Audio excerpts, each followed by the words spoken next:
여러분 반갑습니다. 비트 갱스터입니다. 현재 시간 12월 13일 오후 2시 33분입니다. 오늘은 비트코인 차트가 아니라 바이낸스의 CEO인 창평차오죠. 창평차오의 얼굴과 함께 여러분께 인사를 좀 드리고 있습니다. 자, 아무래도 놓치고 갈 수가 없는 내용이죠. 지금 바이낸스의 이슈를 모르시는 분들도 계실 수 있으니까 정말 간단하게만 내용을 설명드리도록 하겠습니다. 결과적으로는 이전에 FTX랑 동일한 문제입니다. 과거 FTX에서는 FTX 자체 코인인 FTT라는 코인이 있었고, 이 FTT 코인을 통해서 개인뿐만 아니라 기업을 대상으로 계속해서 이 대출 서비스를 이용을 했었고, 그리고 그 FTX에서 FTT 코인을 메꿀 수 있는 준비금이 계속해서 부족한 사태가 일어나면서부터 FTX 거래소에서는 뱅크런 사태가 일어났었고, 그로 인해서 결과적으로는 FTX 거래소가 파산의 위기까지도 간 사건이 있었죠. 결국은 지금의 바이낸스에서도 바이낸스 부채 자산보다 3%가 더 많다. 쉽게 말하면 보유하고 있는 자산이 100%라고 하면은 갚아야 될 돈이 103%. 자, 보유하고 있는 자산보다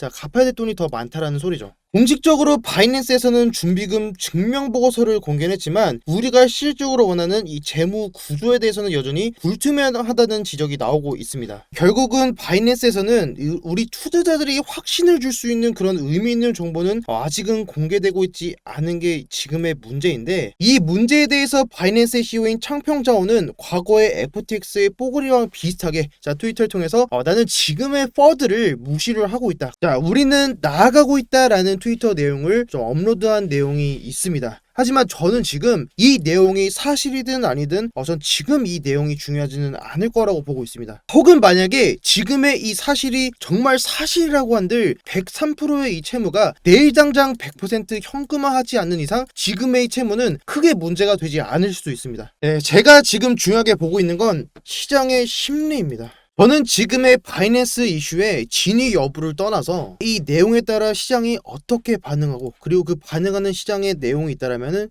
예민하게 대응을 해야 된다고 생각을 하고 있습니다. 지금 시장의 가장 큰 악재는 불안감입니다. 세계 1위 거래소라는 바이낸스의 경영진인 미 검찰로부터 자금 세탁 및 제재 위반 혐의로 기소될 수 있다는 가능성이 제기되면서 시장에서는 다시 한번 이 FTX 사태보다 더 큰 후폭풍이 불어올지도 모른다는 불안감이 계속해서 높아지고 있습니다. 자, 어제만 하더라도 하룻밤 사이에 바이낸스에서 9억 8천억 달러가 출금이 되었고, 9억 8천억 달러면은 원화로 1조 3천억 원입니다. 자, 분명 FTX 사태 때 투자금 손실 경험이 있기 때문에 혹시 모를 바이낸스 악재로 투자금을 날려버릴까 하는 걱정으로 사람들이 충분히 있을 거라고 생각하고 있습니다.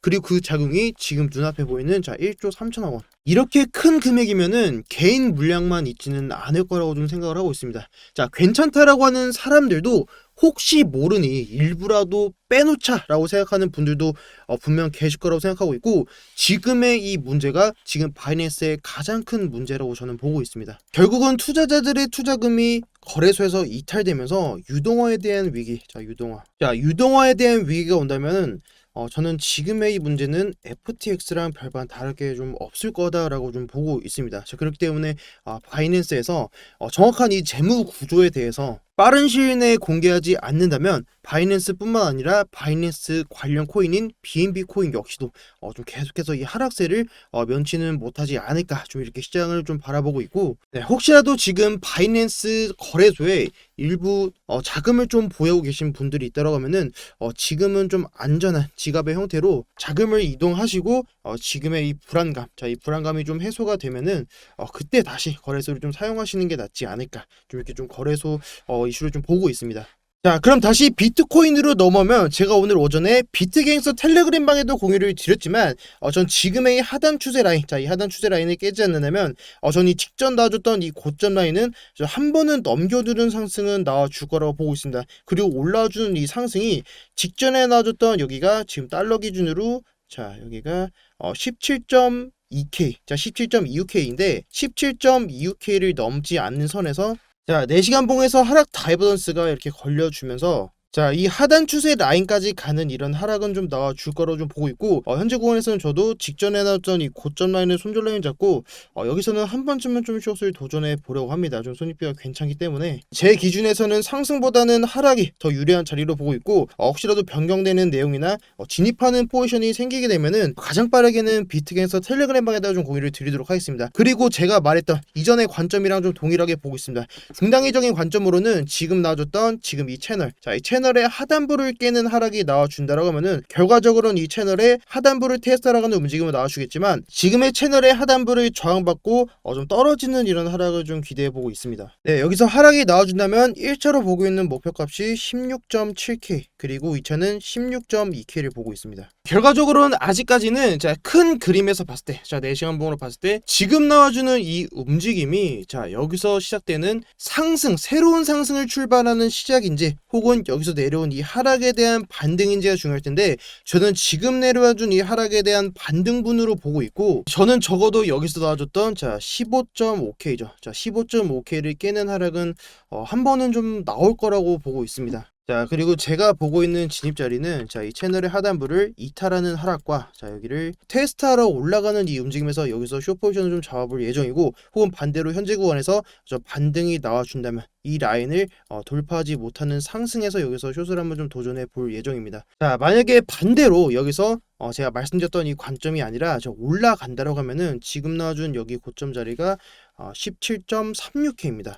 17.36K를 돌파하는 자리, 17.36K를 돌파하는 자리에서는 이때는 계속해서 숏을 고집하기보다는 지금의 추세의 상단 라인까지는 충분히 올라갈 수 있다라는 가능성을 좀 열어둘 것 같고, 올라와 준다면 지금의 이 박스권 라인인 18K랑 18.1K 라인에서 다시 한번 또 숏을 좀 도전해 보겠습니다. 마지막으로 간단하게 미국 증시 간단하게 살펴보면은, 오늘 소비자 물가지수 발표가 있죠. 국내 시간으로 22시 30분에 발표가 되는데, 이번에 발표되는 12월의 예측치를 이전보다는 훨씬 낮은 수치로 마이너스 0.4%가 낮은 7.3%를 예측을 하고 있기 때문에, 예측치보다 높더라도 실제 기존에 나와줬던 7.7%보다 좀 낮은 수치가 나와준다라고 하면은 시장에는 인플레이션이 어느 정도는 잡혔구나, 이런 기대감이 나와주면서 나스닥은 충분히 반등할 수 있는 구간이 좀 열려 있다라고 보고 있습니다. 제가 어제 영상에서도 말씀드렸지만 지금 구간에서는 충분히 반등은 나와줄 수 있지만 지금의 하단 추세 라인에서 충분히 저항받아줄 가능성을 좀 높게 보고 있고,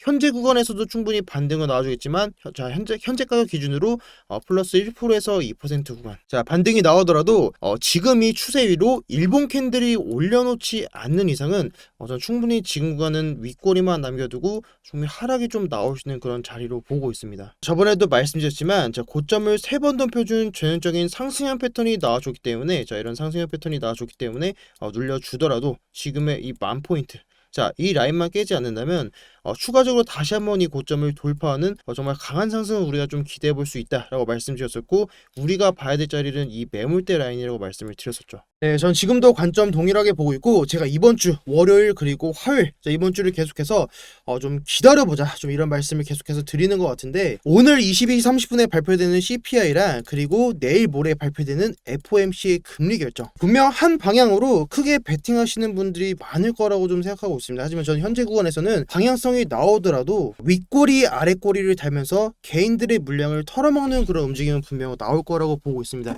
제가 저번 주 금요일에도 지금은 우리가 좀 기다려보자, 지금은 기다려야 될 때라고 말씀드렸듯이, 오르면 오르는 대로, 떨어지면 떨어지는 방향에 맞게 그 방향성을 보고 우리가 진입을 해도 절대 늦지 않는다고 보고 있습니다. 저는 그리고 그 방향성이 이번 주에는 분명 나올 것이라고 좀 보고 있고, 진입하는 포지션에 대해서는 가장 빠르게 비트겐서 텔레그램 방에다 여러분들께 좀 공유를 드리도록 하겠습니다. 혹시라도 아직도 혼자 투자하시면서 좀 어려우심을 느끼는 분들께서는 고정 댓글에 있는 링크 채널 추가만 하셔도 비트겐서 텔레그램 방 그리고 카카오톡 소통방까지 입장 안내 도와드리고 있으니까 많이 입장하셔서 많은 도움 받으시면 정말 도움이 많이 될 것 같습니다. 네, 오늘 영상 여기까지고, 혹시라도 변경되는 내용이나 보이는 패턴, 이런 부분들은 가장 빠르게 유튜브나 텔레그램 통해서 공유를 드리도록 하겠습니다. 네, 오늘도 시청해주셔서 정말 너무너무 감사드립니다. 지금까지 비트 갱스터였습니다. 감사합니다.